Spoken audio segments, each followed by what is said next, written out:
தமிழ்ஸ்ரீ talk நேயர்களுக்கு வணக்கம். உங்களுடன் பேசுவது சரவணன். இப்போ நம்ம அடுத்து பார்க்க போகிற படம் தண்டகாரண்யம். இந்த பேரை நீங்கள் கேள்விப்பட்டிருப்பீங்க. ராமாயணத்தில் ஆரண்ய காண்டம் அப்படின்னு ஒரு பெரிய காண்டம் இருக்குது. அது ஒரு பகுதி. அதில் தான் நாட்டை விட்டு அனுப்பப்பட்ட ராமன் தன் தம்பி லக்ஷ்மணனுடனும் மனைவி சீதையுடனும் 14 வருடங்கள் வனவாசம் இருந்தது. அதில் ஒரு பகுதியாக ஆரண்ய காண்டத்தில் வசித்திருப்பார்கள்.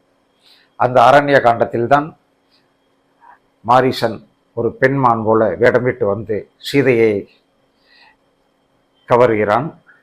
அந்த சீதையை தேடித்தான் லக்ஷ்மணன் ஓடும் பொழுது தனியே இருந்த சீதையை ராவணன் கவர்ந்து கொண்டு செல்கிறான். இதுதான் ராமாயணத்தின் மிக முக்கியமான பகுதி. அந்த நிகழ்வு நடந்த இடம் தண்டகாரண்யம் என்ற மிகப்பெரிய காட்டு பகுதி. அது இன்னைக்கு இந்தியாவில் 90,000 சதுர கிலோமீட்டர் அளவுக்கு பறந்து விரிந்துள்ளது. ஜார்க்கண்ட், சத்தீஸ்கர், ஆந்திரா, மகாராஷ்டிரா பகுதி, எல்லை பகுதி முழுவதும் அது அந்த காடுகள் அவ்வளோ வளர்ந்திருக்கின்றன. அந்த காட்டு பகுதியில் இப்பொழுதும் பழங்குடியின மக்கள் தான் அதிகம் வசிக்கிறார்கள். காட்டு பகுதியிலேயே வசித்து கொண்டிருக்கிறார்கள். அதில் 4-5 குழுக்கள் இருக்கின்றன. 4-5 பெயர்களுடன் பல்வேறு மாநிலங்களிலும் பழங்குடியின மக்கள் இருக்கிறார்கள். அந்த பழங்குடியின மக்களிடையே நடக்கின்ற ஒரு பிரச்சனை தான் இந்த தண்டகாரண்யம் திரைப்படம். அதே போல கிருஷ்ணகிரி பகுதியில் உள்ள காடுகளும் அந்த தண்டகாரண்யத்தை ஒத்து இருப்பதால் இந்த பகுதியும் தண்டகாரண்யம் என்ற ஒரு பெயரை வைத்திருக்கிறார் இயக்குனர். அது என் ஆதிரை. ஏற்கனவே கடைசி உலகப் போரின் குண்டு அப்படிங்கிற ஒரு அருமையான படத்தை கொடுத்த இயக்குனர் இப்போ அடுத்த 2வது படமாக இந்த படத்தை கொடுத்திருக்கார். படத்தோட கதைக்குள்ள போகலாம். இப்போ கிருஷ்ணகிரி பகுதியில் அந்த காட்டு பகுதிகளில் பழங்குடியின மக்கள் வசிக்கிறாங்க. அதில் ஒரு ஃபேமிலி, கலையரசன், அவருடைய அண்ணன் தினேஷ், அண்ணன் மனைவி ரித்விகா, அம்மா அப்பா இவங்களோட வாழ்றார்.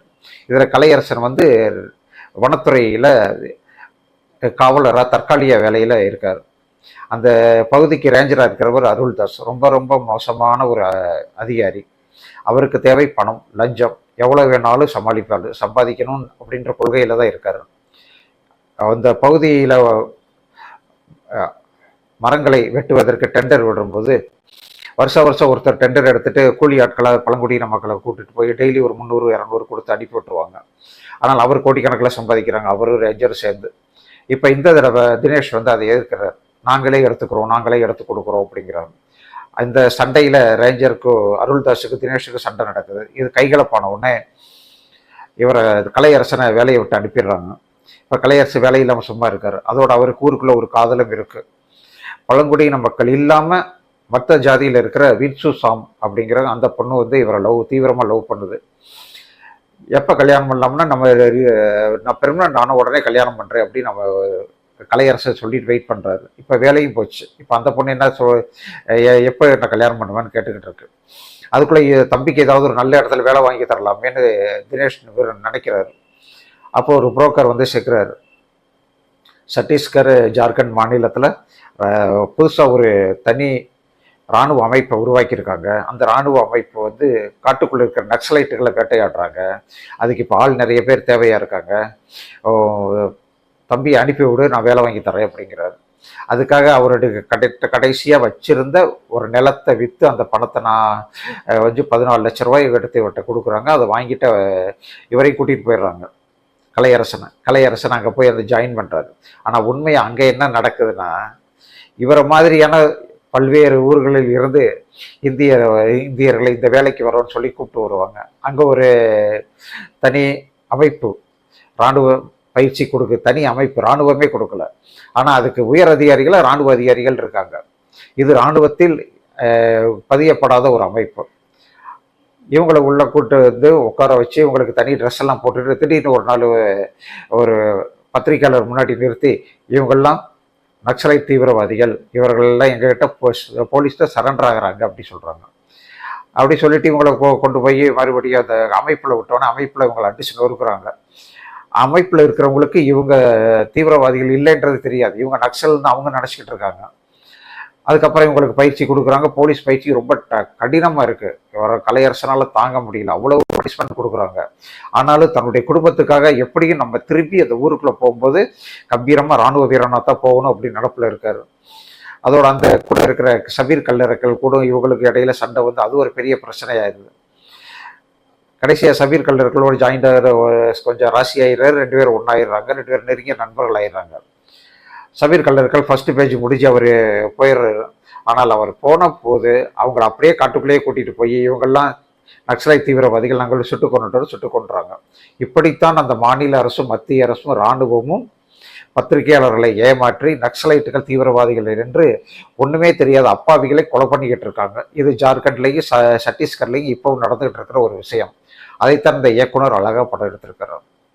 இப்போ அந்த உண்மை கலையரசனுக்கு தெரிஞ்ச உடனே தன்னுடைய டீமில் இருக்கிறவங்ககிட்டையும் அதை சொல்லி தப்பிக்கிற முனைகிறார். அவர் தப்பித்தாரா இல்லையா அப்படிங்கிறத அந்த படத்துடைய கதை. ரொம்ப அழகான ஸ்டோரி. யாருக்கு தைரியம் இருக்குது மாதிரி எடுக்கிறதுங்க? எவ்வளோ அழகாக எடுத்திருக்காங்க. ஆனால் அந்த இயக்குனர் தெளிவாக அவர் சொல்லிட்டார், இது கற்பனை கதை தான் அப்படின்னு சொல்லிட்டார். ஏன்னா அது உண்மையான கதைன்னு சொன்னால் கண்டிப்பாக சென்சாரில் இதுக்கு சர்டிஃபிகேட்டே கொடுத்துருக்க மாட்டாங்க, படம் ரிலீஸே ஆகாது. அதனால் அது நீங்களே நினச்சிக்கோங்க. ஆனால் நான் சொன்னது கற்பனை கதை அப்படின்னு டைட்டிலில் முதல் நாடியும் பின்னாடியும் போட்டு முடிச்சிட்டார். ஆனால் உண்மையாக அது நடந்த கதை, நடக்கின்ற கதை அப்படிங்கிறது அரசியல் களத்தை கூர்ந்து கவனித்து வருபவர்களுக்கு ரொம்ப நாளுக்கு முன்னாடியே தெரியும், இப்பொழுதும் தெரிகிறது. இதில் கலையரசன் ரொம்ப கஷ்டப்பட்டு நடிச்சிருக்காரு. இந்த மாதிரி ஒரு ஹீரோ வேணும்யா.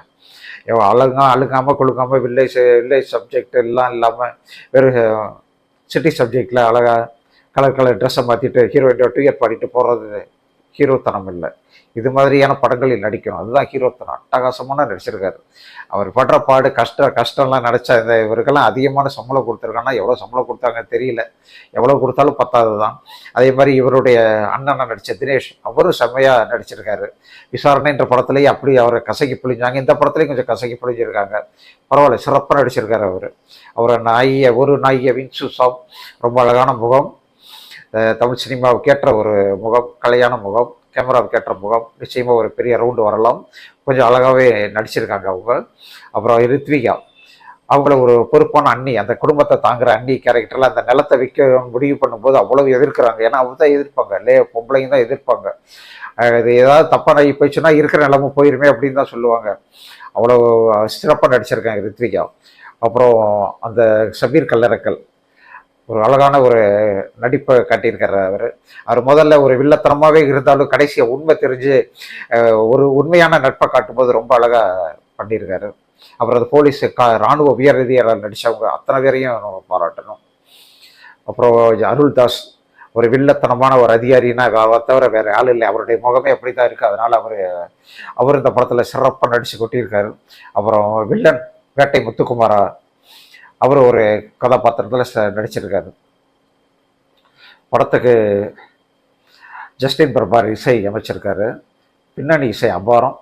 அப்படி ஒரு அந்த தண்டக்காரண்டி அந்த காடுகளுக்கு ஃபஸ்ட்டு காட்டும் போதே ஒரு பின்னணி இசை நம்ம வைத்த கலக்கிற மாதிரி இருக்கு. அந்த மாதிரி பின்னணி இசை போட்டிருக்காரு.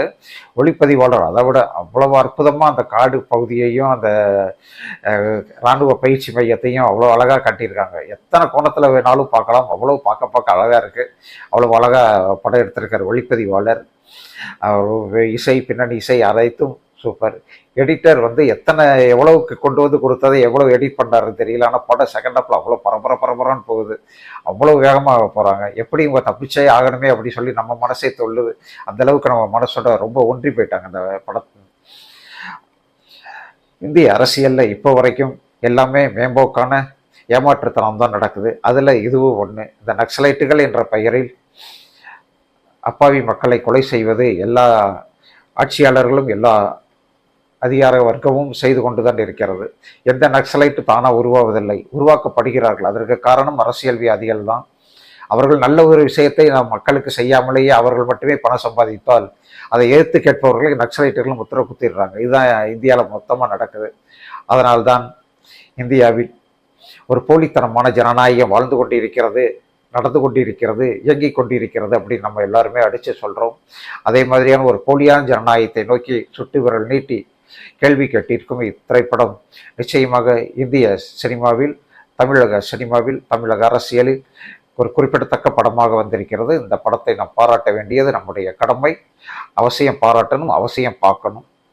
நன்றி, வணக்கம்.